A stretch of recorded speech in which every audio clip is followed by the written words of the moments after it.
Bonsoir à tous. Ce soir, on reçoit Nadir Dandoun. Nadir est un journaliste, écrivain, réalisateur et scénariste. Il a notamment écrit le livre Un tocard sur le toit du monde, qui a été adapté au cinéma et qui s'appelle L'Ascension.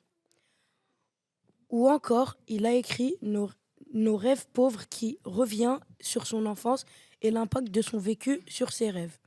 Il a réalisé un documentaire sur sa maman. Comme journaliste, il a aussi été en Irak et en Palestine. Je m'arrête là puisque nous sommes là aujourd'hui pour parler de son parcours, de, de ce qu'il en retient et de ce qu'il attend de la suite. Bonjour tout le monde. Bonjour, Bonjour. bienvenue à Creil. Merci d'avoir répondu à notre invitation. C'est avec grand plaisir que je suis là. Euh, du coup, on va vous poser des questions et vous répondez. Vous pouvez vous présenter Oui, vite un fait peu rapidement pour ceux qui ne vous connaissent pas dans la salle. les études, le quartier où vous étiez. Alors, pour ceux qui ne me connaissent pas, est-ce que vous m'entendez? Non? Vous n'en pas derrière, donc il faut parler un peu plus fort. Ah, je vais avoir plus de voix alors. Donc pour ceux qui ne me connaissent pas, je m'appelle Nadir Dandoun, je suis né à Saint-Denis, et j'habite à l'île Saint-Denis. J'ai pas eu le bac, mais pourtant je suis journaliste. Je suis parti vivre en Australie pendant 8 ans, de 1993 à 2001. À mon actif, j'ai fait un tour du monde à vélo pour la lutte contre le sida. J'ai gravi l'Everest en 2008. J'ai fait d'autres voyages aussi. J'ai gravi d'autres montagnes aussi. Après, que ce soit en Russie ou en Amérique du Sud ou dans d'autres pays. Sinon, comme tu le disais si bien, j'ai écrit 4 livres aussi. Donc, mon premier livre, c'était sur la guerre en Irak. Je suis parti à Bagdad en pleine guerre du Golfe en 2003. Après, j'ai écrit un livre sur Sarkozy alors qu'il était ministre de l'Intérieur pour lui dire tout le mal que je pensais de lui et le mal dont je pense encore de lui. Et après, j'ai écrit un livre sur mon ascension de l'Everest, Un tocard sur le toit du monde. Et après, Nos rêves de pauvre, qui est sorti en 2017. Et là, maintenant, depuis quelques années, je n'écris plus de livres parce que j'ai la sensation d'avoir dit tout ce que j'avais à dire avec ce format. Et donc maintenant, je suis plus tourné vers le cinéma. Et donc, j'ai réalisé 4 documentaires, 2 sur la Palestine, un sur ma maman, un le film que vous venez de voir là, sur 5 jeunes de la PJJ qui sont partis à la montagne. Et je travaille actuellement sur un autre film je travaille sur un autre film avec ma maman encore. Donc ça sera encore elle, le personnage principal. Et une fiction qu'on va sans doute tourner en mai ou en juin de 2025, l'année prochaine. Donc voilà, je fais plein de projets. J'essaye de toucher à tout. Parce que plus tu touches à tout et plus tu es libre. Si tu n'as qu'un boulot ou si tu n'as qu'un... tu es moins souple pour dire ce que tu penses. Voilà. Donc moi, c'est la manière que j'ai trouvé d'être libre, c'est de faire plein de choses à la fois. Bonjour, moi je me présente, je m'appelle Fares. J'aimerais bien vous poser une question. Est-ce que le film de l'Ascension est-il fidèle à la réalité ou est-ce que c'est une Quand il faut que tu inspiration? parles un peu plus fort, pardon. Ok. Donc il faut que tu parles vraiment fort. Est-ce que le film de l'Ascension est inspiré de la réalité ou c'est juste inspiré de votre histoire? C'est une bonne question. Alors, une fiction déjà, à la base, une fiction, comme son nom l'indique, c'est qu'il y a des choses qui ne sont pas vraies. Donc, c'est une fiction, c'est librement adapté de mon livre. Donc, j'ai participé à l'écriture du scénario. Mais alors, il y a des choses qui sont vraies, il y a des choses qui ne sont pas vraies. Alors, pour vraiment avoir l'histoire complète, vraie, il faut lire le livre qui s'appelle Un tocard sur le toit du monde, où là, je raconte tout, où là, c'est vraiment vrai de chez vrai, enfin, de vrai comment je l'ai vécu moi. Parce qu'après, la vérité, ça, c'est un autre sujet. Mais par contre, le film, il y a des choses qui ne sont pas vraies, il y a des choses qui sont vraies. Comme, par exemple, dans le film, il y a un moment où il y a une radio comme la vôtre, voilà. Alors que moi, dans la vraie vie, il n'y avait pas de radio qui me suivait. Personne n'était au courant que j'étais parti faire l'Everest. Voilà. Et quand vous avez dit que Parle un peu plus fort, je crois. ouais. Quand vous avez dit que vous avez fait un livre qui se nomme Tokar sur le toit du monde. Pourquoi Tokar? C'est une bonne question. Alors, c'est de l'autodérision. En fait, je me suis réapproprié un terme parce que quand je suis parti faire l'Everest en 2008, on me traitait de tocard parce que j'avais menti sur mon CV. Je m'étais fait passer pour un alpiniste chevronné alors qu'à l'époque, je n'avais jamais rien gravi du tout. La seule chose que j'avais gravi, c'était la butte Montmartre. Donc, c'est près de chez moi, là-bas. Là. Donc, en fait, j'avais rien gravi. Et les alpinistes qui étaient avec moi m'avaient traité de tocard, de sale tocard. Et donc, j'ai réinversé. Tu vois, c'est comme quand les gens te traitent, par exemple, de sale noir ou de sale arabe. Eh ben, tu peux te réapproprier le mot et en faire ta force. Tu vois, par exemple, un écrivain qui s'appelait et qui s'appelle toujours Aimé Césaire, il avait donc inventé le concept de la négritude, où lui, donc, il pensait de ça. Il disait, c'est un mot qui... Enfin, donc le mec, il disait que le mot nègre, c'est un mot c'est un mot qui est là et qui existe. Et au lieu que les autres s'en servent pour le dénigrer, il se l'était réapproprié. Voilà, donc je ne sais pas si c'est clair ou pas, mais voilà. Donc moi, c'est un terme que je me suis réapproprié pour que ce terme me fasse moins mal, si tu préfères. Voilà. Et pour revenir encore pour le film, est-ce que l'histoire de il grimpe l'Everest pour une certaine femme qui aimerait séduire, est-ce qu'elle est Alors, réelle ou pas? tu m'as demandé si j'avais gravi l'Everest pour une fille, c'est ça? Oui. À ton avis, est-ce que j'ai fait ça pour une fille ou pas? Moi, pour moi, ça serait un peu bête. Bravo. Alors donc, ça serait bête pourquoi? Développe. Parce que risquer sa vie, bah, imaginons maintenant si on meurt dans l'Everest, bah, ça aurait servi à rien. C'est vrai, exactement. Et même, je pense que personne ne mérite de mourir pour quelqu'un. Voilà. Moi encore, je pourrais mourir pour ma mère ou pour mon père, ça je peux comprendre. Mais pour une fille, c'est un peu débile. Et tu sais que les filles, en 2024, elles partiraient faire l'Everest avec moi. C'est vrai ou pas? Donc voilà. Donc je ne l'ai pas fait pour une fille, bien sûr. Je l'ai d'abord fait pour moi, parce que ça, je pense que les gens, ils oublient.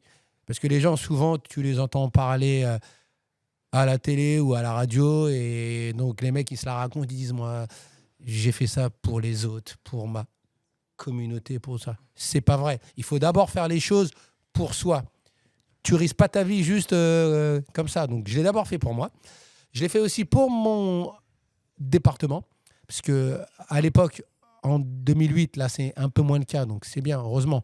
Mais le 93, il était vu comme un département où il n'y avait que des fous, il n'y avait que des sauvages, il n'y avait que des délinquants pour eux. C'était l'époque de Sarkozy où il disait qu'il allait nettoyer les cités au Karcher. Donc voilà, donc aussi c'était pour aussi montrer que dans ce département il y a de tout. Il y a des gens bien, il y a des gens pas bien. On n'est pas plus con que les autres, on n'est pas meilleur que les autres, on n'est pas pire que les autres. Voilà, il y a vraiment de tout. Donc c'était vraiment j'ai gravi l'Everest plus comme une revanche, voilà, pour leur montrer que les habitants des quartiers populaires, ils sont aussi capables de grandes choses. Voilà. Quand les gens ils vous ont traité de tocard, les alpinistes qui étaient avec vous, comment vous avez ressenti ça? Alors, ça m'a donné encore plus de force. Je pense que c'est même grâce à ça que j'ai rien lâché.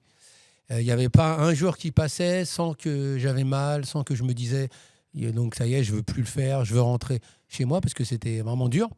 C'est une ascension qui a duré 2 mois parce qu'il faut monter, descendre, le temps que le corps s'adapte au manque d'altitude. Et j'ai vraiment cru que j'allais lâcher. Hein. Et quand ils m'ont traité de tocard et quand j'ai vu que j'étais pas accepté dans le groupe, eh ben, ça m'a donné encore plus de force. Donc, au lieu de me détruire et de me faire abandonner, eh ben, ça m'a donné encore plus envie d'y aller. peut-être avec le micro. Enfin non. Non, peut-être. Tiens le micro. Et puis il faut que tu t'accroches. Ouais, voilà, vas-y. Et puis il faut que tu parles fort parce que je crois qu'on n'entend pas sinon. Bonjour, moi je m'appelle Falou et j'avais une question, c'était pourquoi gravir l'Everest et pas autre chose? C'est une bonne question. Ça, c'est fac de psycho. Pourquoi gravir l'Everest et pas autre chose? Parce qu'à l'époque, là ça a un peu changé, mais à l'époque, en 2008, les personnes qui partaient faire ce genre de montagne, l'Everest, c'était quand même une catégorie de population qui se ressemblait beaucoup. Voilà, il y avait très peu de fils de pauvres ou de prolétaires. Moi, par exemple, mon père savait pas lire et écrire, comme aussi ma mère. Donc, c'est vrai, il y avait très peu de gens comme moi, entre guillemets. Tu vois, même si j'ai pas l'impression d'être pas comme les autres, mais il y avait très peu de gens de quartier populaire. Il y avait très peu aussi de basanés. Il y a très peu de rebeux, il y a très peu de gens. Et donc, en faisant l'Everest, c'était aussi pour envoyer un message et pour dire que on a notre place partout, tu vois. C'est pas parce que tu viens d'un quartier, c'est pas parce que tu es basané ou tu es noir ou tu es femme aussi, parce qu'il y a très peu de femmes aussi. Bon, là, il y en a peut-être un peu plus, mais il y a quand même plus d'hommes que de femmes, parce que les femmes, comme les Noirs ou les Arabes, ils s'interdisent certaines choses. Donc aussi, c'était pour montrer qu'on peut tout faire dans la vie et que si on veut faire autre chose que du rap et du football, c'est aussi possible. On a le droit de faire du foot et du rap, mais on peut aussi de temps en temps aller faire de la montagne, aller faire de la danse classique, aller faire de la musique classique. On a notre place partout. Donc vraiment, c'était pour dépoussiérer un peu tout ça et de leur dire va où tu veux aller. Demain, si tu as envie de faire ce que tu veux, fais-le, quoi. Fonce, quoi. Tu n'as pas besoin de demander aussi est-ce que je peux y aller. Voilà. Donc vraiment, c'était pour aller là, dans un endroit où personne ne m'attendait. Où personne... Et c'est pour ça que ça a tellement choqué aussi à l'époque, parce que les gens ne s'attendaient pas à ce que Nadir Nandoun, qui vient d'un quartier populaire de Seine-Saint-Denis, puisse aller gravir la plus haute montagne du monde. Si par exemple j'avais joué au football, on m'aurait dit ah bah oui, ça va, c'est normal. Donc vraiment c'était pour sortir de la case où on m'avait assigné. Et pourquoi la montagne et pas autre chose? Voilà. Pourquoi la montagne?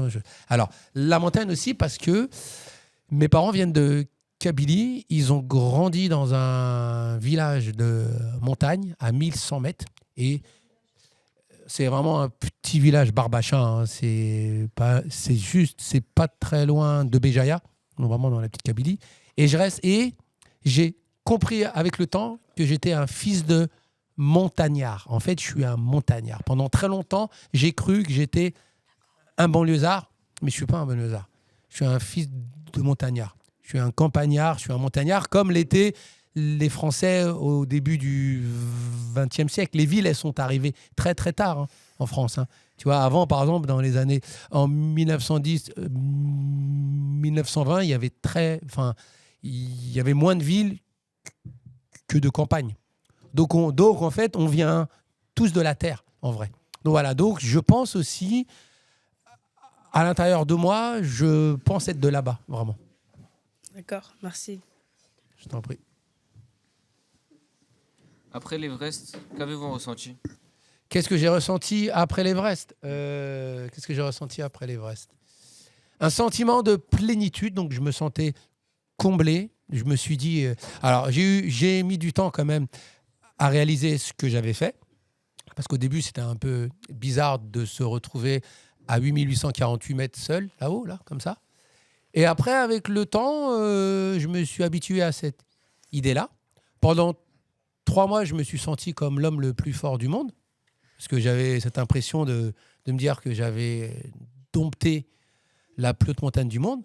Et après, au bout de 3 mois, la vie elle a repris son cours et j'avais les mêmes problèmes qu'avant, en fait.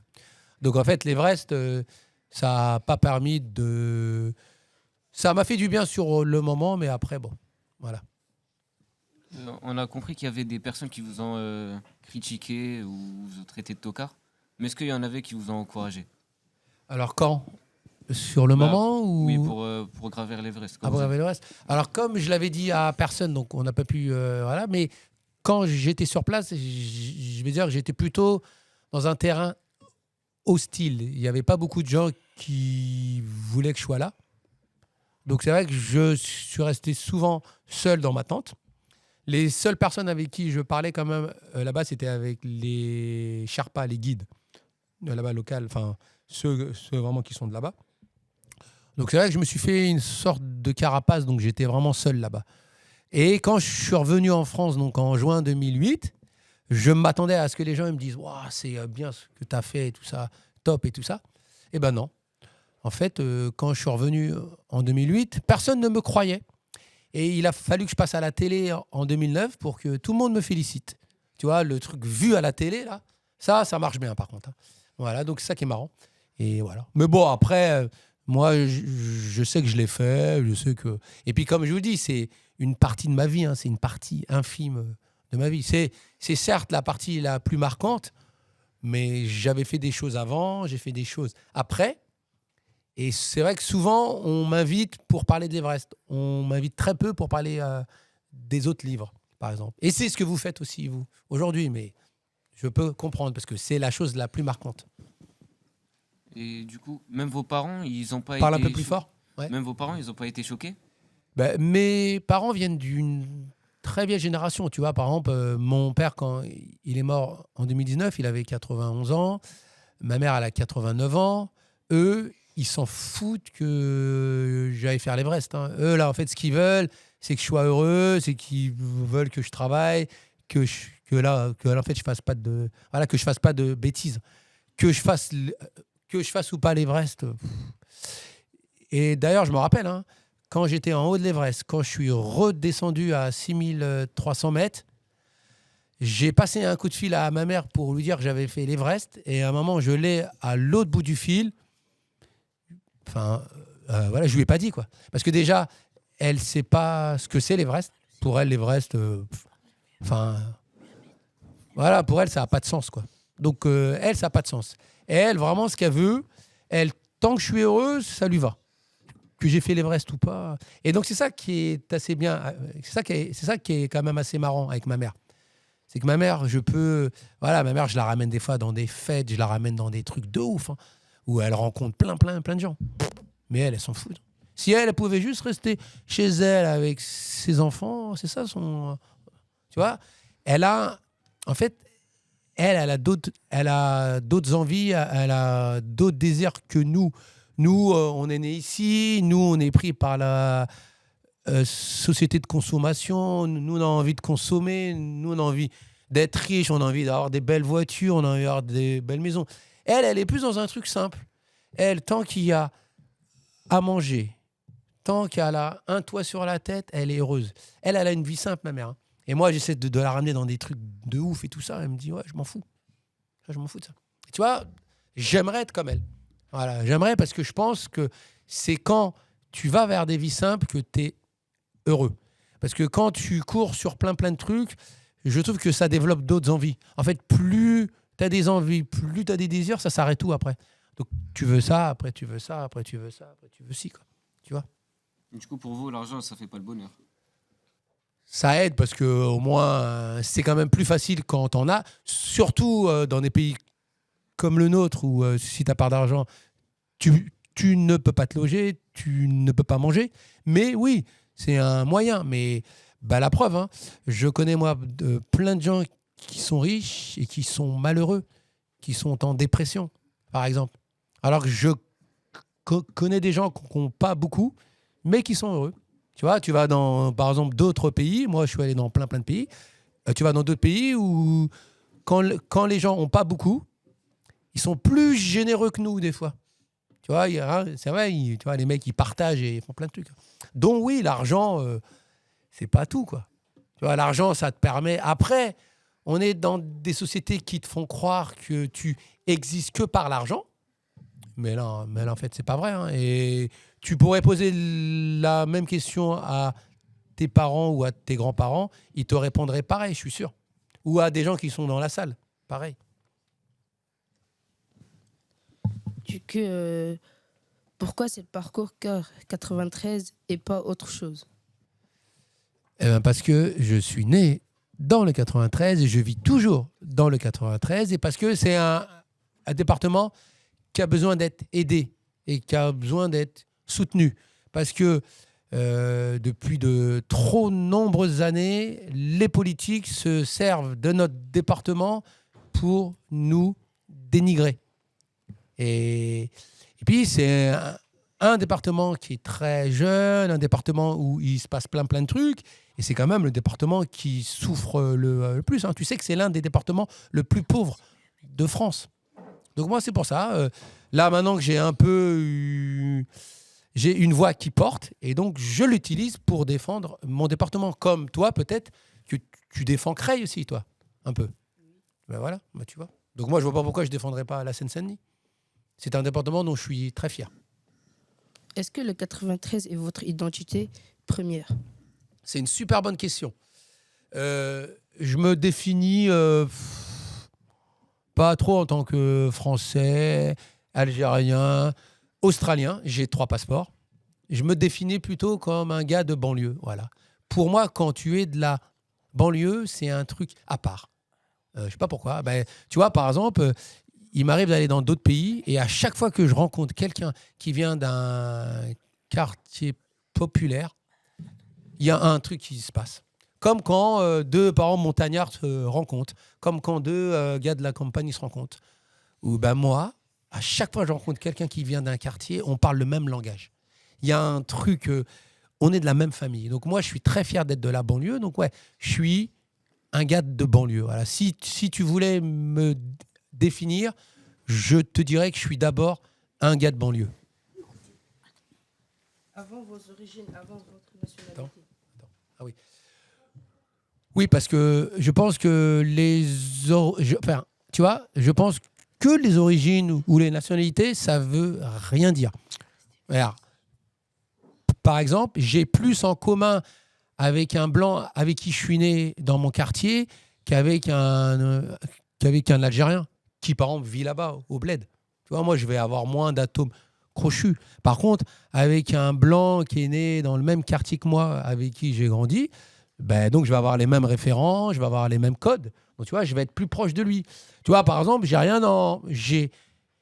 n'ai rien ou peut-être peu en commun avec le fils de l'ambassadeur d'Algérie, par exemple, qui est par exemple un gars qui est né avec une cuillère en argent dans la bouche, un gars qui est né avec des privilèges aussi. Ben moi, ça va moins me parler. Par contre, un gars qui est né dans une campagne profonde, que le mec il soit blanc, noir, arabe, juif ou tout ce que tu veux, eh ben peut-être que je serais plus proche de lui. Tu vois ce que je veux dire? Moi, je vois d'abord ça comme une question de classe sociale et comment t'es né, comment t'as grandi. Moi, je te dis, moi, j'ai la chance d'avoir grandi dans un quartier où on était mélangés à l'époque, où on était tous des fils de pauvres, tous des fils de prolétaires. On avait nos papas qui allaient travailler à l'usine et tout ça. Il y avait vraiment... Voilà, on était tous ensemble. On ne faisait pas, l'autre, il était noir, l'autre, il était arabe, l'autre, il était juif, l'autre, il était chrétien, l'autre, il ne croyait pas en Dieu. On n'en avait rien à foutre. On était tous ensemble. Et donc, c'est des gens avec qui j'ai gardé le contact et c'est ma famille. Et par contre, quand je vais dans le pays de mes parents, parfois, je rencontre des gars, voilà, je parle avec des Algériens, avec qui je peux m'entendre, hein, donc il n'y a pas de souci. Mais je sens qu'il y a un truc qui manque. Tu vois? Donc, oui, je suis d'abord un gars de banlieue avant d'être un Algérien, avant d'être avant d'être un Français, avant d'être un, par exemple, Australien. Ça, c'est... Et puis, en plus, imagine demain, je vais vivre à Londres, eh ben, je me sentirai de Londres aussi. Donc, en fait, je me sens de partout. Je me sens en même temps de Saint-Denis, je me sens de Paris, parce que j'aime bien Paris. Je me sens de Sydney, où j'ai vécu 8 ans. Je me sens de la Kabylie, parce que j'y vais tous les ans aussi. Donc, en fait, je me sens un peu de partout. Je ne me sens pas d'un pays, je ne me sens pas d'une région. Voilà, je me sens un peu de partout. Je suis un être un peu comme ça, hein, voilà, hybride. Je sais que ce n'est pas la mode. Hein. En ce moment, les gens aiment bien se définir suivant leur pays d'origine ou suivant leur bidule. Non, moi, je suis de partout. Mais ça, c'est le privilège des gens qui ont beaucoup voyagé. Moi, j'ai dû aller dans plus de 50 pays. Donc, tu vois, je peux pas me dire que je suis d'ici, parce que là, en plus, ça veut rien dire. Tu vois, par exemple, demain, si par exemple, j'étais né en Suède, eh ben, donc, je ne penserais pas pareil, quoi, tu vois. Donc, en fait, tu ne choisis pas où tu es né et où tu... Mais par contre, tu peux choisir ce que tu penses après. Et c'est là qu'il faut changer après. Quand il y a des choses où tu ne te sens pas à l'aise avec ça, voilà. Pourquoi avez-vous la nationalité australienne? J'ai la nationalité australienne parce que j'ai vécu en Australie pendant 8 ans. De 1993 à 2001, j'étais là-bas. Voilà. Donc, c'est aussi simple que ça. Combien coûte une ascension pour l'Everest et pourquoi avez-vous prétendu avoir de l'expérience? Alors, combien coûte une ascension de l'Everest? Maintenant ou il y a 16 ans, 20 ans? Là, maintenant, parce que maintenant, les prix, il paraît. Alors moi, à mon époque, ça m'avait coûté 20 000 euros à mon époque. Donc, ce qui était peu cher par rapport à ce que c'est maintenant. Maintenant, il paraît que c'est le double ou voire le triple. Soit 60 000 euros, 70 000 euros, ça peut monter. En fait, ça dépend. Si tu as de l'argent, le mec, il peut porter ton sac. Si tu as de l'argent, tu peux avoir 20 bouteilles d'oxygène. Si tu n'as pas d'argent, comme moi à l'époque, tu dors dans une tente, tu portes ton sac. Donc, voilà. Ça l'arrache. Et c'est vrai que c'est devenu un business un peu maintenant aussi. Tu as des gens qui se font de l'argent dessus. Par contre, la bonne nouvelle, c'est celles et ceux qui se font de l'argent sur l'Everest maintenant, c'est des Népalais. Parce qu'avant, c'était pas des Népalais. Parce qu'avant, c'était des Anglais ou voilà, tu vois, des gens. D'ailleurs, là, maintenant, c'est des Népalais. Et moi, je trouve ça plutôt logique et bien normal. Que là, c'est ça eux qui se fassent de l'argent alors que c'est leur montagne quand même, quoi. Et puis comme ils sont pauvres en plus. Quand on lit le livre que vous avez fait, on voit qu'on dit que Lequel vous êtes livre? le livre de Un tocard sur le toit du monde. On voit qu'on dit que vous êtes le premier maghrébin à avoir gravi l'Everest. Est-ce que c'est important de le dire? Est-ce qu'au contraire, cela revoit à vos origines? Ça vous dérange? Moi, ça me dérange pas. Et si c'est pour foutre le seum aux Marocains et aux Tunisiens, non, je plaisante. Aujourd'hui, comment prenez-vous le renvoi à vos origines? Est-ce que vous aimeriez être juste Nadir, un Français, un journaliste, etc., sans qu'on rappelle d'où vous venez? En fait, avec l'âge, c'est vrai que quand j'avais ton âge et quand on me demandait sans cesse d'où je venais, ça un peu me prenait la tête. Je parlais la même langue que les autres. Je suis né à Saint-Denis, donc je suis un gars d'ici, quoi. Je suis un Français d'ici, quoi. Mais maintenant, avec l'âge, je me dis, ça dépend. Ça dépend. Je pense qu'il y a des gens qui te posent cette question, des fois, c'est par simple... presque... C'est plus parce qu'ils sont curieux. Il y a d'autres moments, ils te la posent... tu vois, parce qu'ils sont racistes. En fait, ça vraiment dépend. Donc maintenant, à mon âge, en fait, je m'en fous. Enfin, c'est pas que je m'en fous, c'est que je me dis...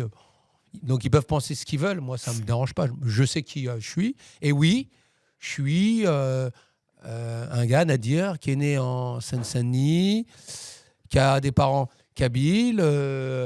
Voilà, je suis parti vivre en Australie. Je bosse en tant que journaliste, j'écris des livres. Donc je suis un être hyper complexe avec plein de trucs et ça ne me dérange pas. Donc oui, je suis fier d'être aussi d'origine algérienne parce que je suis fier de ce que mes ancêtres ils ont fait pour mettre un terme pour mettre un terme au colonialisme. Je suis fier aussi de ce peuple qui soutient le peuple de Palestine. Donc moi, ça, tu vois, j'en suis fier, mais sans être. Mais c'est pas une fierté contre les autres. Après, je suis aussi fier d'être français. Quand il y avait, par exemple, en 2003, quand il y a eu Dominique de Villepin qui s'était opposé à la guerre en Irak aussi. Donc tu vois, en fait, tu vois, il y a des moments où je me sens fier d'être français, il y a des moments où je me sens moins fier d'être français, des moments où je me sens fier d'être algérien, des moments où je me sens moins fier d'être algérien, quoi. En fait, ça change à chaque fois. Et donc, je suis déjà un être humain, déjà, ça, tu vois, donc je trouve ça dur, déjà. Donc voilà, je suis pas dans ce truc de... En fait, je suis pas contre les autres parce que j'ai pas choisi d'avoir cette tronche. Voilà, donc, tu vois, donc... Enfin, voilà, j'aurais pu te ressembler, j'aurais pu naître ailleurs, j'aurais pu naître dans un autre pays. Tu vois, tu choisis pas. Donc c'est pour ça que je veux. C'est pour ça que c'est pas simple que je réponde à ta question en fait. Je suis vraiment d'ici et je suis d'ailleurs aussi. Je suis de partout. Et quand tu as vécu dans d'autres pays en plus, alors le truc qui était le plus marrant, c'est que quand je vivais en Australie, je me sentais français là-bas parce qu'on me considérait comme un Français. Parce que quand je parlais l'anglais là-bas, je parlais l'anglais avec un accent français. Ici, pendant trop longtemps, on ne m'a pas perçu comme un Français. Donc c'est vrai qu'à force de ne pas être perçu comme un Français, j'ai commencé à me poser des questions. J'ai dit, comme ils ne voulaient pas que je sois Français, je lui ai dit, voilà, allez vous faire foutre, quoi. Tu vois. Donc ça dépend. Hein. Avec l'âge, ça change aussi. Pour moi, le plus important pour moi, mais ça c'est mon avis, c'est d'être en paix avec toutes ces identités. De la banlieue, comme je te disais, je suis français. Ça, même si je ne le veux pas, je suis français. Je suis né ici, je parle la même langue que les autres. J'habite ici, je paye mes impôts ici, je suis français. Voilà. Je suis aussi, par les origines de mes parents, algérien et pour avoir vécu en Australie 8 ans aussi, australien. Donc tu vois, c'est un mix de tout ça qui a fait que ma vie, elle est riche aussi, quoi. Et tu vois, je trouve que c'est une chance d'avoir... plusieurs cultures, plusieurs pays, plusieurs voilà. Et je veux pas faire de choix. Voilà, j'ai pas envie d'être plus ça que plus ça que plus ça. Je suis de partout. Voilà. Voyez-vous une différence de traitement de ce qu'on appelle en France les minorités visibles entre l'Australie et la France? Alors, je pense. Alors, faut savoir qu'il y a du racisme partout. Tu vois, par exemple. Quand j'ai vécu en Australie pendant 8 ans, c'était certes pas les gens avec ma tronche qui étaient visés, puisqu'il y en a très peu, mais par contre là-bas, ils sont racistes envers les Chinois, les Japonais, les Asiatiques. Donc ils sont quand même racistes envers les Asiatiques. Et ce qu'ils ont fait subir aussi au peuple aborigène, tu vois, c'est chaud. Donc en fait, je dirais pas qu'il y a mieux ou il n'y a pas bien. Tu vois, si tu, par exemple, regardes la France, il y a peut-être entre 35 et 40% de gens qui votent Marine Le Pen. Donc, ça fait quand même 55 à 60% de gens qui ne veulent pas. Donc, on reste encore dans la fourchette haute. Et parmi ceux qui votent Le Pen, est-ce qu'ils sont tous racistes ou pas? Tu vois, ça dépend aussi des gens que tu croises. Derrière moi, par exemple, quand j'ai fait le film sur ma mère, j'ai fait un tour de France. Avec ma mère, on a été toujours bien accueillis. On a été accueillis comme une grande famille. Tu vois, alors que les gens ils me disaient, tu vois, même je suis allé en Corse 3 fois, ça s'est toujours bien passé. Alors que la Corse, c'est quand même vu comme une île raciste. Moi, franchement, ça s'est super bien passé. Après, c'est pour ça que ça, je pense que ça dépend qui tu croises et qui tu rencontres. Après, même si ça va vous choquer, il y a moins de racisme qu'avant, en vrai. Tu sais que dans les années 70, on tirait sur les Arabes dans ce pays. Tu sais, par exemple, dans les années 70, à Marseille, pendant 8 ou 9 mois, je sais pas, il y avait eu 20 ou 30 Arabes qui étaient morts, tu vois. Donc maintenant, il y a moins de crimes racistes qu'avant. Après, ça ne veut pas dire qu'il y a moins de racisme dans les faits, mais il y a quand même moins de racisme, tu vois, il y a moins de crimes. Par exemple, là maintenant, c'est très rare que les gens sortent leur carabine et qui tirent sur un noir ou sur un arabe en France. Ça arrive plus dans d'autres pays, mais en France, on a moins ça quand même. Par contre, maintenant, je trouve que maintenant, on est plus raciste envers une religion. C'est pas la même chose. Maintenant, ce qui fait peur de plus en plus en France, c'est l'islam. Là, ouais. Mais par contre, tu vois, là, il y a eu une étude qui est sortie il y a 5-6 jours et qui, là, par exemple, disait que là, par exemple, que les femmes françaises d'origine maghrébine, qui, là, par exemple, sortaient de l'école, quand elles ne portaient pas le voile, elles n'avaient aucun souci à trouver du travail. C'est quand elles portaient le voile que là, il y avait souci. Donc quand même, on se rend compte quand même que tu vois, donc il y a moins de racisme parce que on se mélange plus. Tu vois, par exemple, la part des couples mixtes en France, il y a, je crois, un mariage sur deux où c'est des couples mixtes. Hein. Tu vois, tu vois, par exemple, voilà, les Français dits de souche se marient avec des Espagnols, avec des Maghrébins. Moi, par exemple, tu vois, ma propre famille, j'ai des nièces et des neveux qui viennent de partout. Ils sont d'origine algérienne, tunisienne, tout le marocaine, africaine, subsaharienne, mais de partout ils sont. Donc nous, on est de partout. Et là, en fait, plus tu vas aller vers le temps, plus les gens ils se mélangent. Les gens se mélangent parce qu'ils se fréquentent. C'est ça l'amour. L'amour, tu tombes pas amoureux d'un mec parce qu'il a la même tête que toi.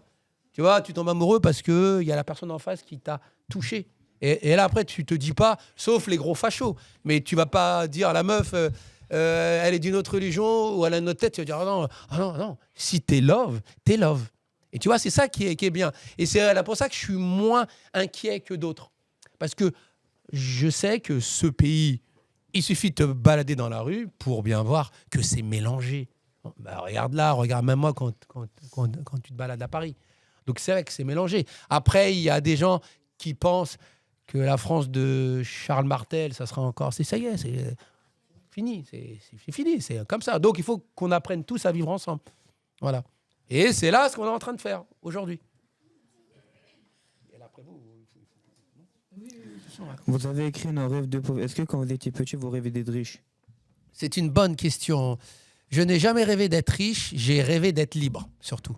Parce que comme mon père n'a jamais pu être libre, parce que mon père, il avait un métier qui était dur, qui n'était pas simple, il avait 9 enfants, donc il fallait qu'il bosse, il ne pouvait pas se permettre de, par exemple, partir en vacances. Donc moi, ce que j'ai voulu, c'est être libre.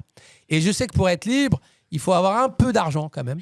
Parce que si tu n'as pas d'argent, c'est dur d'être libre, un peu. Donc voilà, je n'ai jamais rêvé d'être riche. Parce que je sais que c'est pas ça qui règle tous les problèmes. Avez-vous changé votre façon d'être après l'Everest? Ma manière d'être, tu veux dire je sais pas, ceux qui me... Alors, celles et ceux qui me connaissent disent que j'ai pas changé du tout. Je pense pas avoir changé. Après, ce qui a changé, c'est le regard des autres. C'est vrai qu'on me regarde d'une autre manière, voilà. Mais moi, ça va pas... Voilà, moi, j'ai la même vie qu'avant. Je vis dans la même ville où j'ai grandi. J'ai les mêmes amis qu'avant. Donc moi, ma vie, elle n'a pas changé. Après, si les autres me voient comme... mais moi, c'est pareil hein, pour moi. Hein. C'est pareil. Je vais, tu vois, donc je vais voir des potes. Je reste... Enfin, voilà. Après, oui, d'avoir fait ça, ça m'a permis d'être plus crédible sur d'autres trucs après. Donc c'est vrai que ça, grâce à l'Everest, ça a été plus facile pour d'autres choses après. Parce que je crois qu'on a pris du retard, c'est ça? Vous avez également été emprisonné en Irak. Pouvez-vous nous expliquer pourquoi? Ouais, non, mais c'est pour ça que j'ai eu plein de vies. Alors, en fait, en 2013, alors, je suis parti déjà en Irak en 2003, en pleine guerre du Golfe, là-bas, pour aller défendre la paix, là-bas. Et après, je suis reparti là-bas 10 ans après, avec un visa de journaliste. Donc, c'était pour aller faire mon métier. Et je prenais des photos. Et il y a la police qui m'a arrêté parce qu'ils ont dit que j'avais pris des photos de sites sensibles. Après, là-bas, comme on est dans un pays qui était en guerre, tous les sites, ils sont sensibles. Par exemple, je te prends toi en photo, ça va être un site sensible. Et bref, et donc voilà, je suis allé en prison là-bas. Il a fallu que les autorités françaises, dont le président François Hollande, hein, quand même, passent des coups de fil pour que je sois libéré. Donc, je suis rentré en France après 5 semaines là-bas, quand même. Donc c'est vrai que c'était une expérience qui n'était pas simple. Et comment vous avez vécu le fait d'aller en prison? Ben, la chance, c'est pas la chance, c'est que c'était pas la première fois que j'allais en prison. À l'âge de 17 ans en France, j'étais allé en prison pour une bagarre, parce qu'à l'époque, comme maintenant, on se battait. Et donc, j'étais allé en prison à Fleury-Mérogis. Ah, donc ça, c'était en 1989-90, je crois. Après, donc je pense que vous n'étiez pas né pour la plupart. Et après, je suis retourné en prison. Ça, c'était en Israël. Alors là, c'était encore dans le cadre de mon travail. C'était en 2009. J'avais pris des photos de familles palestiniennes qui se faisaient expulser par l'armée israélienne. Et l'armée m'a donc emmené en prison. Je leur ai donc montré ma carte de presse, parce que j'ai une carte de presse française. Et eux, ils me disaient non, tu n'es pas français, tu es arabe. Parce que je m'appelle Nadir. Bon, bref, je ne suis pas resté longtemps. Heureusement que j'ai été. On m'a juste dit que je n'avais pas le droit d'aller dans le périmètre où là, en fait, j'avais pris des photos. Donc, en fait, ce qu'il faut savoir, c'est que tu en as plein qui se plaignent de la France, mais ça, c'est les gens qui n'ont pas beaucoup voyagé. Tu sais que, par exemple, en France, moi, j'ai écrit un livre sur Sarkozy, où le mec, par contre, je lui parle mal dans le livre. Il m'est rien arrivé. Donc, il m'arrive de parler mal de Macron, vraiment critiquer. J'ai fait 2 films sur la Palestine. Je parle de la Palestine quasiment tous les jours. Il m'est rien arrivé. J'ai jamais été convoqué chez les flics pour ça. Après, il y en a d'autres qui sont convoqués. Par exemple, tu vas dans d'autres pays. Par exemple, tu parles mal d'un par exemple dignitaire, par exemple d'un dirigeant du gouvernement. Ils viennent chez toi, donc ils embarquent tout le monde. Et ça, c'est bien de le rappeler quand même de temps en temps. Parce que après, oui, il faut quand même faire gaffe, parce que depuis quelque temps, en France, quand tu soutiens trop fort le peuple palestinien, tu peux avoir des pressions. Ça, oui, c'est vrai. Mais tu vas pas en prison quand même. C'est pour ça qu'il faut... Tout est relatif, toujours. Moi, je l'ai vécu dans ma chair pour simplement avoir pris des photos.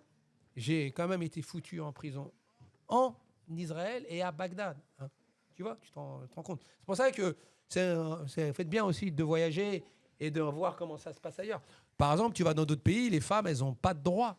Tu vas par exemple en Arabie Saoudite et tout ça, avec qui la France fait du business. Là-bas, les femmes, elles ont très peu de droits. C'est pour ça qu'il faut aussi se calmer parfois. Voilà. Faut certes qu'on continue à critiquer, à faire des manifs et tout ça, ça c'est très très bien. Mais d'un moment aussi, voilà. Vous avez été plusieurs fois, à plusieurs reprises en Palestine. Vous connaissez bien la situation. Quel est votre ressenti sur la situation actuelle ? J'éprouve une profonde tristesse et une colère aussi face à la lâcheté de plein. Enfin voilà. Tu vois, par exemple, quand j'entends que le gouvernement de notre pays, la France, si Benjamin Netanyahou vient en France, il ne sera pas arrêté. Ça me révolte. Tu vois, je suis contre Poutine, il n'y a pas de problème. Je suis contre Netanyahou, quoi. Tu vois, il y a des moments, on n'a pas à dire l'autre il est meilleur, l'autre il est pire. Pour moi, quand il y a la Cour pénale internationale qui dit des trucs, il faut qu'on respecte. Il faut rappeler que la France, elle a signé des chartes. Donc la France, elle s'est engagée. Et la France, elle est censée être la patrie des droits de l'homme. Et quand elle se comporte de cette manière, je trouve que ça envoie un message aux pays du Sud, tu vois, en fait dire que vous et nous, on n'est pas pareil. Alors que pour moi, c'est le même traitement pour tout le monde. Moi, je ne fais pas de différence à ce qui se passe en Ukraine avec ce qui se passe en Palestine. Il y a des moments, pour moi, ma seule boussole, c'est le droit international. Si le droit international dit que tu es en brèche ou tu es hors la loi, il faut que ça soit respecté. Parce que si ce n'est pas respecté, après, comment tu veux demander à l'Iran tu vois, d'être dans le respect? Comment tu veux demander par exemple, tu vois, il y a des moments, nous qui sommes les pays dits forts, on doit montrer l'exemple. Et alors que tu sais qu'il y a d'autres pays, par exemple, qui ont dit que il y a d'autres pays qui ont dit que si Benjamin Netanyahu venait dans leur pays, il serait arrêté. C'est le cas des Pays-Bas, c'est le cas de la Norvège aussi, la Suède. Et nous, en France, on devrait aussi. On devrait, tu vois. En fait, moins tu traites les gens par égalité, plus plus tu donnes cette impression qu'il y a des vies qui valent moins que les autres. Et j'ai l'impression, et même je suis même sûr que ça, pardon, que la vie d'un Palestinien vaut moins que la vie d'un Ukrainien, par exemple. Et ça, c'est pas normal. Alors que pour moi, ça se vaut. Pour moi, il n'y a pas... Pour moi, je n'ai pas à faire de différence entre la vie d'un... Enfin, par exemple, d'un Israélien ou d'un Palestinien ou par exemple, d'Ukrainien ou d'un Français. On est tous pareils. Et je pense que tu es d'accord avec ça aussi. C'est bien. Est-ce que tout ce que vous faites est une revanche parce que vous vous êtes senti exclu et rejeté? Si oui, par qui? Alors, je pense qu'à mon âge, ça y est. Je pense que c'est fini. Mais pendant très très longtemps, c'était comme ça. Là maintenant, je fais vraiment les choses par amour et par passion. Par exemple, quand je pars avec des jeunes marcher à la montagne, ça c'est un truc qui vraiment me fait plaisir. Et puis je sais que ça leur fait du bien. Donc maintenant, je suis moins dans la revanche qu'avant. Bah, la preuve, j'ai fait un film sur ma maman. Tu vois, donc c'était pas par revanche, c'était plus par amour. Donc maintenant, il faut faire les choses par amour aussi. Je pense que la revanche, ça peut être un beau moteur quand en fait, tu te sens pas bien et quand tu as besoin de force. Mais maintenant, j'ai plus besoin de ça. Là, maintenant, je veux être dans un truc plus apaisé. Ça, c'est quand tu prends de l'âge, que t'es comme ça. Pensez-vous que nous réagissons de manière juste aux agressions, racisme, même banal? Moi, au collège, l'année dernière, j'étais victime de racisme. Et qu'en pensez-vous? Avez-vous été victime de racisme? Alors, est-ce que j'ai été victime de racisme? Oui. En plus, nous, à l'époque, c'était dur, nous. Nous, là, par exemple, à l'époque, on rentrait pas dans les boîtes de nuit, on se faisait savater par les keufs, on se faisait traiter de sale arabe. Donc moi, ça m'arrivait assez souvent. Maintenant, avec l'âge, ça m'arrive pas, ça m'arrive plus. Parce que voilà, tu verras qu'avec l'âge, ça va plus t'arriver. Quand tu auras un boulot, ça va moins t'arriver. Alors, comment tu dois réagir? Moi, je pense que ça dépend comment t'es, toi. Il faut savoir que le racisme est puni par la loi. Donc, s'il y a quelqu'un qui te traite de sale noir, tu vas chez les flics et dépose plainte, c'est tout. Tu vois, tu vas pas te battre avec lui, ça sert à rien. Il faut vraiment faire ça. Moi, par exemple, demain, quelqu'un me traite de sale arabe, par exemple, le cadre de mon boulot, je vais chez les flics, c'est tout. Je m'en fous. Tu vas chez les flics. Tu vas pas te battre, ça y est, moi, je me bats plus, c'est fini. Tu vas chez les flics ou là, par exemple, t'en parles à ton prof ou t'en parles à tes parents et tout ça, quoi. C'est ce qu'il faut faire, quoi. Tu vois, il faut se servir de. En fait, il faut que tu partes du principe que la loi, elle est pour tout le monde, la loi. Tu vois, elle n'est pas que pour... voilà. Ah, pardon? Ouais. Mais moi, par exemple, Dis-moi. la CPE, elle a dit... elle a rien fait, elle a juste... Un peu plus fort. Mais moi, par exemple, la CPE, elle a juste puni par des heures d'école. Il y a un rapport et moi, j'ai tapé un élève et je me suis fait exclure. Et moi, je pense que le racisme aussi, ça doit être puni par la même chose. Alors, si j'ai bien compris, tu as un autre élève qui t'a traité de sale Non, noir. c'était un autre problème. Hein? C'était un autre problème, c'était d'autres trucs. Il d'accord. m'avait insulté, je C'est l'ai pas le tapé. même. Donc, il y a le gars qui t'a insulté de quoi? De ma grand-mère, j'ai tapé. Ah, d'accord. Et donc, tu l'as tapé. Oui. Donc, là, déjà, je pense que tu étais en tort. Est-ce que... Hein? Est-ce que tu peux le dire un peu plus fort, alors? Vas-y. En fait, il y avait un élève, Fort. il y avait un élève, il avait insulté ma grand-mère, je l'ai tapé. Et moi, Et donc, il a été exclu, c'est ça? moi j'étais exclue et moi, j'étais victime de racisme, on m'a traité de gorille. Ouais. Et l'élève, elle a eu. Enfin, donc, il a eu que des heures de colle, c'est ce que Oui. tu disais. Des heures de colle. D'accord. Alors, c'est vrai, où je te rejoins, c'est que la personne qui t'a traité de Cory, il aurait dû avoir plus pour qu'ils comprennent. C'est vrai, parce que comme tu dis, c'est un peu grave. Après, toi, le fait que tu aies tapé quelqu'un, ça, je pense que ça se fait pas. que même s'il te traite... Après, c'est plus facile à dire qu'à faire. Moi, je pense que s'il avait traité ma grand-mère, peut-être que j'aurais comme ça. Mais il faut que tu apprennes, parce que on peut pas, quand quelqu'un te parle mal, que tu n'as pas écrit, quoi. Tu vois, c'est pas... Il faut quand même que ça soit proportionnel, quoi. Tu peux pas, pour un mot, le mec, tu le tapes. Hein. C'est pas, tu vois, c'est pas ça. Mais où je te rejoins, ce que le gars il t'a dit, donc il aurait dû avoir plus. Mais toi, tu aurais dû aller chez les flics. Tu aurais dû aller déposer plainte. Et la prochaine fois que ça t'arrive, tu déposes plainte, d'accord? Parce que le racisme, c'est un délit. Tu n'as pas le droit de traiter les gens de sales noirs, de sales arabes, de sales blancs, de sales juifs, de sales... Tu n'as pas le droit. Tu n'as pas le droit. Tu as le droit de dire espèce de sale con, si tu veux, voilà, si tu es énervé, zut, con, mais tu n'as pas le droit de... Tu vas traiter, comme tu n'as pas le droit de tenir des propos sexistes envers les femmes. C'est pareil. C'est maintenant, voilà. Ou de, par exemple, traiter quelqu'un de sale pédé, c'est pareil. Tu n'as pas le droit. Donc voilà, donc...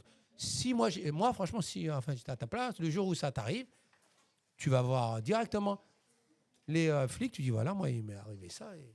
D'accord. Mais lui, son problème, c'est qu'il a subi de l'injustice. Parce qu'il avait été traité de gorille. Ouais, ouais. L'élève, elle a rien eu, à part des heures de colle. Et lui, vu qu'il avait tapé, bah, il s'est défendu. Mais il a quand même été exclu. Oui, alors mais c'est lui la première victime. Oui, mais il m'a dit qu'il n'avait pas été tapé parce que, à cause de cette histoire, c'était une autre histoire. Donc, en fait, ça, voilà. Donc là, en fait, cherche pas à... Hein, c'est pas la même chose. D'accord? Non, mais par exemple, la En CPE, fait, elle a pas... Oui, mais regarde, il a frappé quelqu'un. Après, je ne sais pas si la personne, elle a eu, je sais pas, la bouche défoncée ou le pif défoncé pour être exclu. Combien de temps tu as été exclu? Moi, 2 jours. T'as été exclu 2 jours. C'est bon, t'as pas été exclu aussi Les à 2 vie. jours, ma mère, elle m'a tué. Oui, mais 2 jours, moi, je trouve que c'est normal. Ah non, moi, attends, ça va. Hein. Non, mais ça va, 2 jours. Hein. Mais en fait, C'est pas énorme. moi, je pense qu'il parle plutôt de ce que ça lui a fait psychologiquement. Qu'en fait, là, elle l'a insulté, mais lui, la fille, elle a eu que des heures de colle, etc. Alors que lui, il l'a tapé. Et ça lui a fait mal et tout, mais lui, il a été exclu. Donc ça veut dire que la CPE, elle considère que faire mal physiquement, c'est plus grave que faire mal psychologiquement. Oui. Et Alors que du coup, non. oui, sauf que ce que j'ai dit, c'est que elle a eu tort, c'est ce que j'ai dit à la CPE. Mais ça ne lui donne pas raison de frapper quand même. Tu vois, non, ce que je veux dire. Et c'est le problème que là, enfin voilà, vous avez tous ici. C'est qu'il ne faut pas comparer. Tu mérites tes 2 jours et l'autre, elle aurait mérité plus. C'est tout. C'est pas parce qu'elle n'a pas eu les 2 jours ou les 3 jours d'exclusion que toi, tu es là, donc, enfin voilà, tu dois en avoir. Ça marche pas comme ça. C'est pas parce que toi, tu as eu que elle, non. Hein? Tu vois ce que je veux dire? Toi et elle, vous aurez dû avoir la même chose parce que, où là, je te rejoins, c'est que il n'y a pas que les coups physiques qui font mal, il y a donc aussi les coups psychologiques, comme tu dis, toi qui veux faire une fac de psycho en plus. Donc c'est vrai, mais tu n'aurais pas dû la frapper. Tu aurais dû aller te plaindre, tu aurais dû aller voir la CPE et dire Mais elle m'a insulté. Mais en fait, il l'a pas frappé. C'est genre en mode, d'accord. il a tapé quelqu'un d'autre. C'est pas, il y a 2 histoires. En fait, c'est juste, Oui, c'est ça. il met juste en parallèle. Il y a Oui, mais il n'a pas à la mettre. Hein. Oui, mais Il y a pas à la si mettre en justement, parallèle. parce Oui, que- non, mais on est tous d'accord sur le principe. La CPE, elle a eu tort. oui. Certes, elle a eu tort. Mais lui aussi, il a eu tort. Pour l'autre histoire. Mais et, oui. et que c'est pas parce que l'autre, elle n'a pas eu assez de sanctions que lui, il aurait dû... Tu vois, Mais justement, là, il parlait de l'injustice dans son truc. Il oui, disait mais regarde.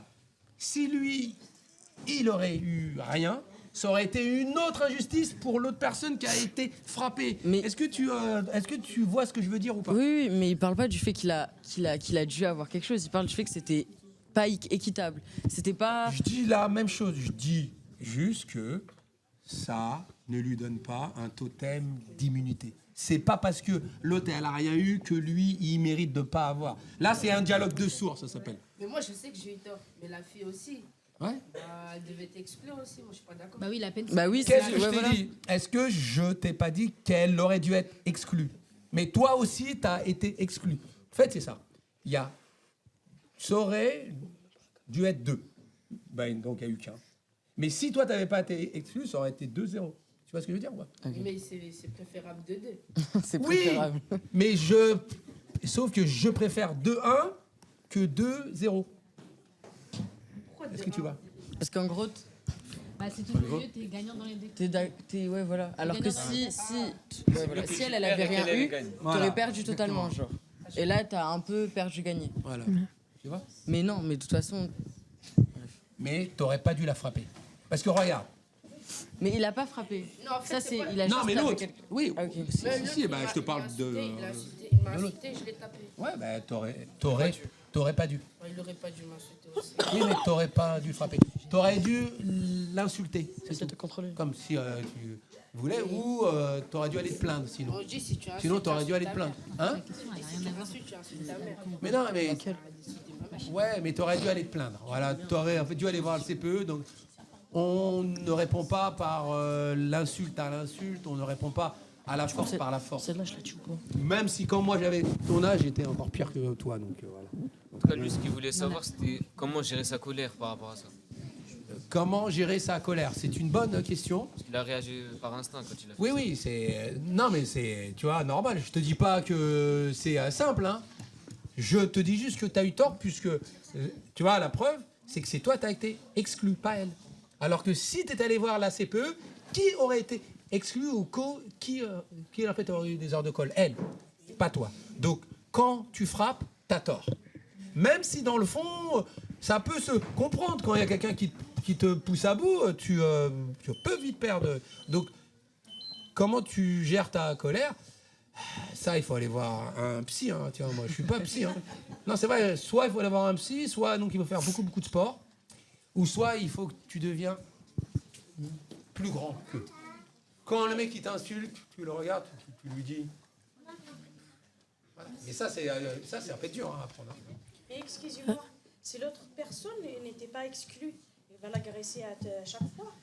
Non. Ça peut Non. être répétitif Donc il n'a comme pas ça. eu sa punition. Non, parce que là, donc, je pense qu'elle a peur. Ça dépend Non, de mais la la personne. personne qui l'a insulté de gorille, elle a pas eu d'exclusion. Elle a eu des Non, mais elle a eu des heures de colle quand même. Mais elle Donc, aura- donc, moi, c'est. Oui, mais c'est quand même dans son dossier.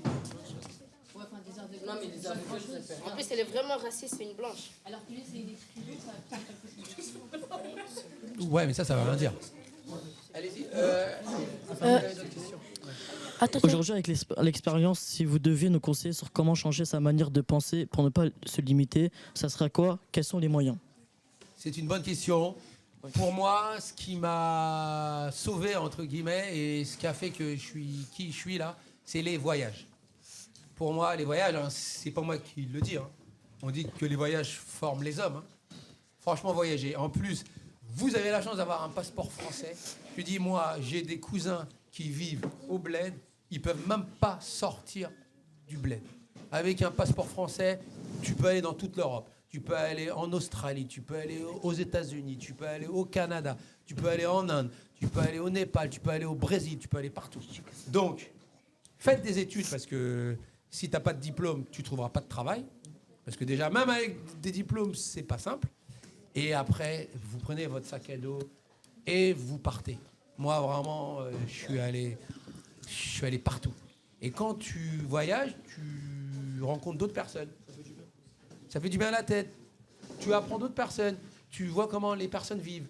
Tu te dis, ah ouais, alors que je pensais qu'ils étaient comme ça. Par contre, si tu restes que devant ta télé à mater BFM en boucle, forcément, tu vas être un peu... caché. Fermé. ça, quoi, ouais. Donc, il faut bouger, il faut voyager. Moi, je te dis, à chaque fois que je pars en voyage, enfin, vraiment, j'apprends. Donc là, regarde. Hein. Je suis venu à Creil, hein, ce qui n'est pas loin, quand même. Oui. Et bien là, je suis en train d'apprendre des choses. Je rencontre d'autres gens. Alors que si j'étais resté chez moi, là, à regarder la télé, j'apprends quoi? Là, je rencontre des gens qui ne pensent pas comme moi. Là, ce que tu viens de me dire, bah, tu vois, même là, enfin voilà, ce soir, je vais rentrer chez moi et je vais réfléchir. Je vais dire, ah ouais, le gars, il s'est fait traiter de ça. Est-ce que j'ai bien répondu? Est-ce que j'ai pas été un peu, tu vois, hein. Donc ça qui est bien, c'est de se remettre en question et surtout de pas avoir de certitude. T'as pas la vérité, j'ai pas la vérité. Personne n'a la vérité en réalité. Ce qui fait, c'est que ce que je dis là, le 10 décembre, c'est ça? On est le 10 ou le 11? Le 11. Ce que je dis ce soir, le 11 décembre 2024, peut-être que dans 10 ans, je vais dire un autre truc. Moi, tu vois, je change. En fait, je change parce que je rencontre des gens. Parce que, par exemple, je vais lire un livre qui va me faire changer d'avis. Je vais regarder un film qui va me faire changer d'avis. C'est en fait pour ça. Comme on dit, il n'y a que les cons qui ne changent pas d'avis. Et c'est pour ça qu'il faut être ouvert à l'autre. Il faut être ouvert à ce que les autres ils te disent, à ce que les autres, tu vois. Oui. Est-ce que réussir pour un jeune de banlieue, c'est forcément abandonner son phrasé, son langage, mettre un costume et prétendre être d'ailleurs? C'est une super bonne question. Est-ce que tu peux répéter la question, mais plus fort, parce que c'est une super bonne question, là. C'est la question de la soirée, ça, là. Est-ce que réussir pour un jeune de banlieue, c'est forcément abandonner son phrasé, son langage, mettre un costume et être d'ailleurs? Et prétendre être d'ailleurs. C'est une bonne question. Parce que malheureusement, il y en a plein dans les quartiers qui sont comme ça, qui pensent. Parce que eux aussi, il faut aussi que tu saches que dès que tu vas sortir de Creil et que tu vas aller bosser à Paris, c'est d'autres codes. C'est d'autres. Moi, tu vois, parfois, je suis pas à l'aise dans d'autres milieux. Mais donc ça, c'est pas grave. Pour moi, tant que le cœur il est pur, franchement, moi, tu vois, je te parle comme je parle quand des fois je rencontre des maires ou des ministres. Hein. Tu vois, moi, vraiment, je change pas. Après, je sais que dans certains boulots, il faut changer, il faut. Donc, après, oui, si par exemple, tu viens par exemple, avec ton jogging et ton bas de survêtement avec des. Tu vois, basket, quand tu bosses dans une grosse boîte, il y a aussi des codes. Et c'est en fait pour ça que ça dépend des boulots. Par exemple, quand tu bosses pour une grosse boîte du 440, tu vois, donc tu vas pas y arriver comme ça. Moi, par exemple, dans le cadre de mon boulot, en tant que journaliste, je peux venir comme ça, habillé. Mais moi, par contre, je n'ai jamais changé qui j'étais, et parce que je fais un autre boulot. Alors toi, pour moi, ça ne me choque pas comment tu parles, hein, donc franchement, t'as pas du tout à changer. Après, tu peux pas changer qui en fait t'es aussi, quoi. Donc même si tu changes à un moment ton phrasé, ou même si tu prétends d'être ailleurs, eh ben, les gens ils vont savoir. Pour moi, faut être le plus honnête possible. Voilà. Faut être honnête sur tes convictions, sur ce que tu penses. Tu te rappelles ce que je vous ai dit tout à l'heure?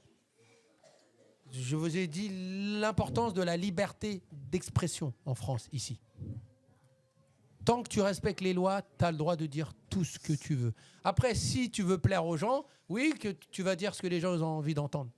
Moi, tu as vu, je ne suis pas là pour te plaire. Hein. Je ne suis pas là pour plaire aux gens qui sont venus. Hein. Tu vois, moi, vraiment, je m'en fous.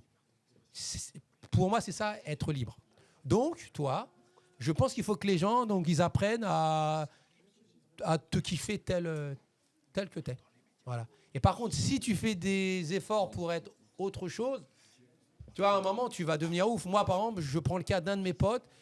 Tu vois, il avait trouvé un taf dans une grosse boîte dans le centre de Paris. Donc, le mec, il venait bien habillé, donc il faisait gaffe à ce qu'il disait. Ben, à un moment, le mec, il a pété un câble parce qu'il en avait marre d'être pas. Tu vois, c'est presque la même chose quand il y a des gens, par exemple, qui sont gays, hein, homosexuels, tu vois. Et donc, ils cachent ça à leur famille, ils cachent ça à tout le monde. Ben, à un moment, ils deviennent ouf, quoi. À un moment, ils deviennent ouf. Pour ça.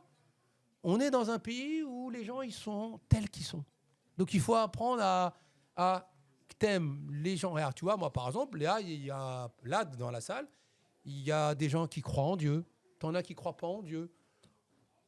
t'en as qui sont peut-être gays dans la salle, tu sais pas. Bah regarde, hein, on est ensemble, tu vois, on est tranquille. Et ça, donc, il faut que les jeunes maintenant, ils apprennent à être comme ça. Tu vois, donc hein, on peut pas faire ce qui s'est passé il y a de ça 150 ans, 200 ans, où là, par exemple, les femmes, elles étaient mises sur des arbres, on les, par exemple, cramait à l'époque, ou quand, tu vois, donc on les traitait de sorcières. Tu vois, il y a eu des trucs qui se sont passés. C'est pour ça que vous, maintenant, qui êtes la jeune, qui sont pour moi l'avenir de demain, donc il faut que vous voyez plus haut que nous.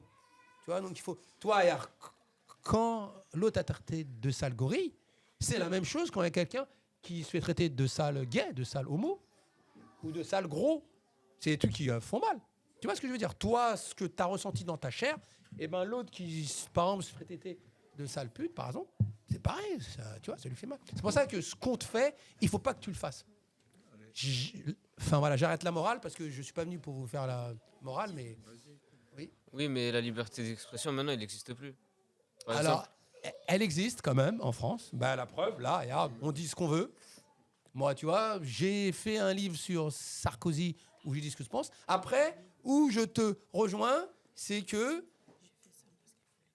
ça commence à être chaud parfois. Là, donc, on l'a vu, ce qui s'est passé avec, par exemple, Gaza, où il y avait des gens qui osaient dire des trucs et qui ont, par exemple, été arrêtés par la police. Mais ils ont été placés en garde à vue. Ce qui n'est pas normal. Hein. Il n'y a pas du tout de problème. Mais tu vas dans d'autres pays, c'est pire. Ce que je veux dire. Mais où là, tu as raison, c'est que il faut faire gaffe. Eh ben regarde. Pareil. Il y a donc un autre truc qui ne va pas vous plaire. Mais c'est pas grave, je le dis quand même. Quand il y a eu des gens qui ont fait des dessins sur le prophète, pour eux, c'était de la liberté d'expression ou pas? Oui. Et pourtant, ils ont été tués pour ça. Donc, tu vois, la liberté d'expression, ça dépend où tu te places. Moi, il y a des choses qui me choquent. Toi, il y a des choses qui ne te choquent pas. Toi, il y a des trucs qui vont te choquer. Moi, qui ne vont pas me choquer. Et c'est pour ça qu'il y a la loi. C'est pour ça qu'on n'a pas le droit de dire sale noir, sale blanc, sale juif, sale arabe, parce que c'est des propos racistes. Mais on est en France, un pays laïque, où tu as le droit de dessiner des trucs comme ça. Même si ça ne nous fait pas plaisir, même si ça peut nous toucher, même si ça peut nous heurter. Et tu vois ce que je veux dire? Donc c'est pour ça la liberté d'expression, soit c'est pour tout le monde, soit c'est pour personne. Et ça, c'est vrai. C'est vrai que parfois, quand tu dis trop fort des trucs, ça peut être... Mais on a encore des socles, tu vois. Par exemple, on a des juges qui sont libres, indépendants. Sinon, des mecs comme Sarkozy, jamais, donc ils auraient été condamnés. Hein. Tu sais que Sarkozy, c'est l'ancien président de la République, il a été condamné. Bon, pas de la prison ferme, mais quand même, le mec, il a été condamné. Dans on va dire, quel pays il y a ça? Moi, je peux te citer d'autres pays où il y a par exemple, où il y a des chefs d'État qui ont torturé, qui ont volé et qui sont jamais inquiétés par la justice. C'est en fait pour ça que faut faire gaffe aussi à ce que vous voyez sur les réseaux sociaux. Quand en fait on vous dit qu'il n'y a pas la liberté d'expression, tu vois, à la preuve, moi je dis vraiment ce que je pense. Hein. Moi je dis ce que je pense. Après, où tu as raison, c'est qu'il faut faire attention parce que c'est vrai que la bande à Macron, elle essaye de nous avoir sur la liberté d'expression, ou elle essaye de mettre... donc elle nous dit ça, tu as le droit d'en parler, ça, tu n'as pas le droit d'en parler. C'est vrai. Mais il y a encore des garde-fous en France. Tu as plein de juges qui sont libres et indépendants. Tu as aussi une presse. Excusez-moi. Parce que, tu vois, parce qu'on dit que là, en fait, les journalistes, ils sont pas libres. Mais donc, ils sont libres, les journalistes en France, quand même.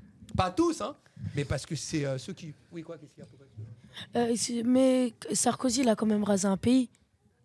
La Libye. Oui, mais moi, je te parle en France. Ah. Je te parle en France. Oui, mais... sauf... Ah oui, parce que c'est là-bas, derrière. Alors, moi, Sarkozy, il aurait dû être, pour moi, traîné devant les tribunaux pour plus de choses qu'il a fait. Ça, il n'y a pas de souci. Ça, moi, enfin voilà, je ne suis pas avocat, je ne suis pas, en fait, juriste. Mais ce que je veux dire, c'est que on parlait de la liberté d'expression. Moi, par exemple, quand des fois je regarde sur les réseaux sociaux, Putain, je me rappelle pendant le vaccin, le Covid, là, il y avait des gens, ils parlaient de dictature. Ils n'ont jamais vécu dans une dictature. Ils ne savent pas ce que c'est une dictature. Moi, c'est un truc que j'ai vécu dans ma chair. Moi, je sais ce que c'est. Eux, là, ils sont là, les petits bourgeois, là, derrière leur écran, là. On est dans une dictature.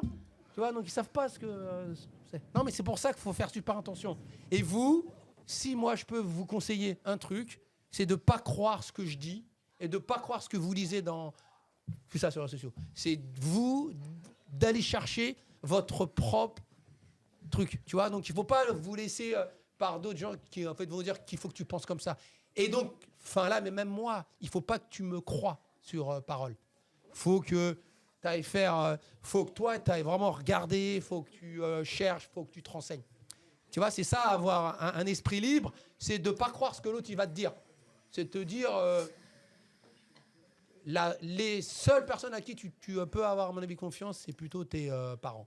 Quand là, nos parents, puis il y a eu la première femme qui avait, par exemple, couru le marathon en 1967, je crois.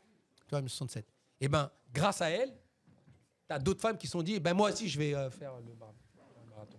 Et j'espère que grâce à moi, un peu, et maintenant, il y a de plus en plus de jeunes de quartiers populaires qui, maintenant, font de la montagne.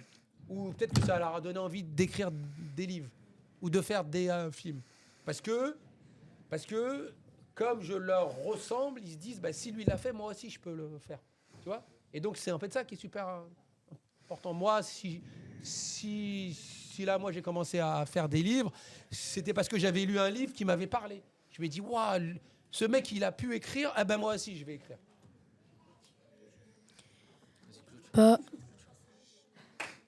Merci. Ah, non. Ouais. Merci d'être passé. C'était un plaisir. Merci d'avoir répondu à notre question et avoir passé du temps avec nous. On vous remercie beaucoup. Merci d'avoir travaillé. Et applaudissements pour les jeunes. Bravo.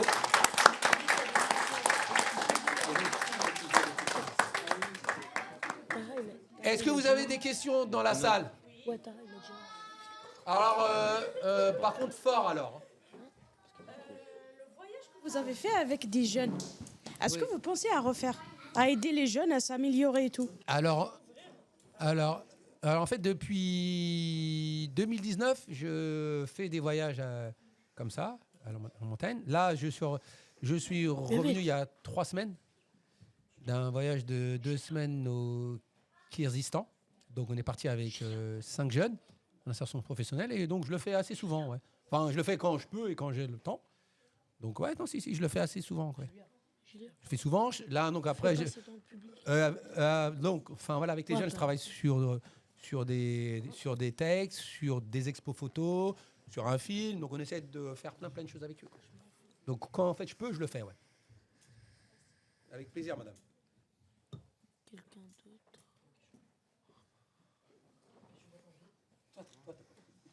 Moi, je me posais la question, est-ce que tout le monde m'entend ?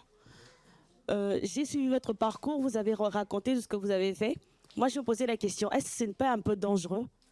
Parce que j'ai vu que vous avez été arrêté plusieurs fois. Si votre enfant, par exemple, voulait suivre votre exemple, est-ce que vous serez d'accord qu'il fasse votre parcours ? C'est une bonne question, madame. C'est une super bonne question qu'on m'avait jamais posée, mais c'est une bonne question. Je suis d'accord avec vous. C'est pour ça que maintenant, je me suis calmé, pour être honnête. Ça fait quelques temps. Depuis 2013-2014, maintenant, je fais des trucs vraiment de grand-père, de trucs tranquilles. Et pour répondre à la question, après, si votre fils veut le faire ou si votre fille veut le faire, vous pouvez rien faire. Moi, je suis un mec borné. Quand j'ai une idée en tête, c'est ça qui est... Voilà. Mais maintenant, en fait, ce qui m'a fait arrêter un peu ça, c'est que je voyais que je faisais de la peine à ma mère. Donc, c'est là que ça m'a un peu calmé. Voilà. Parce qu'elle avait peur pour moi. Mais ça va vous paraître bizarre, mais à l'époque, je me sentais fort. Vraiment, je me sentais presque invincible, quoi. Et quand en fait, on se sent comme ça, on fonce, quoi. On fonce, moi. C'est vrai, j'étais un peu comme ça avant. C'est vrai, j'étais tête brûlée. Mais là, maintenant, voilà. Donc, c'est pour ça que je dis souvent aux petits jeunes que je rencontre qu'on n'a pas besoin de faire tout ça pour être libre. Moi, par exemple, c'est vrai que quand j'ai fait l'Everest en 2008, et ben après, ça m'a vachement calmé. Parce que je me suis dit, qu'est-ce que je vais faire d'autre? Et que le vrai Everest, c'est d'être heureux dans sa vie tous les jours. C'est par exemple, moi, d'aller boire un café chez ma mère tous les jours, c'était top, quoi. Donc maintenant, j'arrive à trouver du bonheur dans des petites choses. Là, par exemple, d'être ici avec vous, faire des choses comme ça. Donc, plus être dans l'humain. Mais avant, j'étais un peu... Voilà, j'étais jeune, j'étais un peu foufou. Et puis, comme elle l'a dit tout à l'heure aussi, j'avais besoin aussi de prouver plein de choses. Donc, il fallait que je prouve que j'étais pas nul, que j'étais fort. C'est les trucs de mecs, d'ego, là, de coq. Nous, les mecs, on aime bien montrer qu'on est fort et tout ça, quoi. Et maintenant, avec l'âge, je suis dans les trucs plus tranquilles. Donc, j'espère que votre fils y prendra moins de risques que moi. Voilà. Parce que je pense que c'était ça, votre question. Pourquoi vous avez eu envie d'emmener ces 5 jeunes en montagne? C'est une bonne question, monsieur, parce que moi, qui ai eu un parcours un peu difficile, c'est quand j'ai découvert la montagne que je me suis un peu calmé aussi, quoi. Je connais les bienfaits. Je sais que faire un séjour comme ça de 6 ou 7 jours là-bas seul, il faut savoir que quand ils sont en montagne, il n'y a pas de réseau, donc ils sont vraiment coupés du monde. Et puis il y a, et puis donc il faut marcher, l'effort physique et tout ça. Et la preuve, sur les 5 jeunes qu'on a pris, qui avaient des vrais problèmes de délinquance. Sur les 5, à part un qui est retourné en prison, les 4 autres bossent, ils font des formations et tout ça, quoi. Donc je crois aux bienfaits des treks en montagne. Voilà. Bravo, merci. Ah, il y a une dernière question. Dernière question. Écoutez, merci pour votre témoignage. Franchement, c'était super intéressant. Et en fait, j'ai plusieurs questions, mais ça va être rapide. Je crois que vous avez en partie répondu. Lorsque vous avez dit à votre maman, je vais gravir une montagne, elle a dû halluciner. Je peux vous enchaîner les questions et vous... Juste je vous réponds. Déjà, j'ai pas dit à ma mère que j'allais gravir l'Everest. Je lui ai juste dit que j'allais faire un petit trek en montagne. Mais elle s'est mise à pleurer. Ça veut dire qu'elle savait que je mentais. Parce que je lui ai dit, je pars pour 7-8 semaines. Donc ma mère s'est dit, le mec, il va faire un trek de 7-8 semaines. C'est un gros mytho. Et il y a mon père qui m'a dit, reste, t'as du travail ici, mon fils. Bon, voilà. Donc ça, c'est votre première question. Et puis, alors comment... Dans le micro, pardon. Ah oui, comme votre séjour en prison en Irak, ça a dû être super difficile, quoi. Vous n'êtes pas dit à un moment, ouais, je sortirai jamais d'ici, je vais mourir en Irak. Si. Ma plus grande crainte, c'était de ne plus revoir mon père et ma mère. Et ça a été... C'est pour ça que je suis contre la prison de fait. Sauf si vraiment on est un être dangereux. Mais les gens ne savent pas ce que c'est. C'est horrible la prison. Je suis resté 4 à 5 semaines, ouais. Une question personnelle, Oui. quand vous étiez en Irak, on vous a traité... Et une question personnelle, quand vous étiez en Irak, on vous a traité comme un Français, c'est une bonne ou question. comme un Les arabe ou comme un musulman? autorités irakiennes, comme j'ai un passeport algérien et comme j'ai un nom algérien, ils me prenaient pour un Algérien, donc pour un possible terroriste. Alors que la France m'a considéré comme un Français parce qu'ils m'ont aidé. Donc là, ça m'a en partie réconcilié aussi avec ce pays, où je me suis dit, même si ça a été dur, quand même, moi, c'est un peu ce que mes sœurs, elles m'ont dit. Elles m'ont dit qu'au début, c'était dur, parce que les autorités françaises, elles étaient un peu frileuses et tout ça, alors que j'ai une carte de presse, je bosse en tant que journaliste, et heureusement que j'ai été défendu par ma profession. Parce qu'on est une vraie caste, nous. Donc il y a eu tous les plus grands journalistes français qui ont appelé à ma libération. Donc ça a vachement aidé. Alors, ce petit morceau de carton 93 sur le toit du monde. Classe, hein. Ouais, classe. Mais pourquoi pas le drapeau de la France? Pourquoi pas le drapeau de l'Algérie? Parce que, comme je vous l'ai dit, à l'époque, on est en 2008, c'est un an après l'accession de Sarkozy en tant que président. Et il faut recontextualiser. C'était à l'époque où Sarko, il n'arrêtait pas de dire les banlieues. Et puis, c'est pas comme maintenant. Je me rappelle, la Seine-Saint-Denis, c'était... Donc voilà. Et puis, c'était pour montrer mon amour pour ce département. Voilà. Et ce qui est quand même assez drôle, hein, c'est que si je brandis pas le cœur en carton, il n'y a pas de livre, et il n'y a pas de film, et je ne suis pas là. Ça a été un très fort symbole. Alors, si j'avais mis un drapeau français, voilà, hein, algérien, oui, mais Un même, drapeau enfin, algérien, même si quand j'avais même, fait ça, le en fait, premier ça aurait moins algérien. marqué. Ce qui a vraiment marqué, c'était voilà, 93. Après, c'est vrai que si j'avais mis un cœur avec le 6-0, très, tout le monde s'en tamponne. Hein. Ils auraient dû. C'est vrai, non? Franchement, le 6-0, ils auraient dit, ouais, 6-0. Mais là, quand même, le 93, quoi. 93, c'est la classe. 93, ça le fait. C'est la classe. Les deux autres questions, puis après j'arrête. Quels sont vos futurs projets? Mais je crois que vous avez un peu répondu. Votre prochain challenge personnel? Et c'est une comment bonne vous question. arrivez au journalisme? Parce que Alors, vous avez dit que vous n'aviez pas le Je vais bac. commencer par le journalisme. Alors, je suis devenu journaliste sur le tard. En fait, alors, je suis allé en Australie de 1993 à 2001. Après, j'ai pris mon vélo, je suis venu jusqu'à Paris. Après, en 2003, j'ai fait un CAP cuisine. Rien à voir avec la bidule. Parce que comme en Australie, je travaillais en tant que cuisinier là-bas, donc je voulais me former. J'ai travaillé après ici en France pendant 6-7 mois dans un resto un peu de luxe, mais c'était des conditions de ouf. Hein. Tu étais payé 1200 balles. Tu travaillais 12 heures par jour, tu avais mal au dos, donc c'est vrai que ça ne m'a pas vraiment plu. Et à l'époque, je sortais avec une fille, c'est elle qui m'a dit tiens Nadir, je te verrais bien en tant que journaliste, tu as un peu de tchatch, tu prends des belles photos, tu sais écrire un peu, pourquoi tu ne ferais pas ce métier?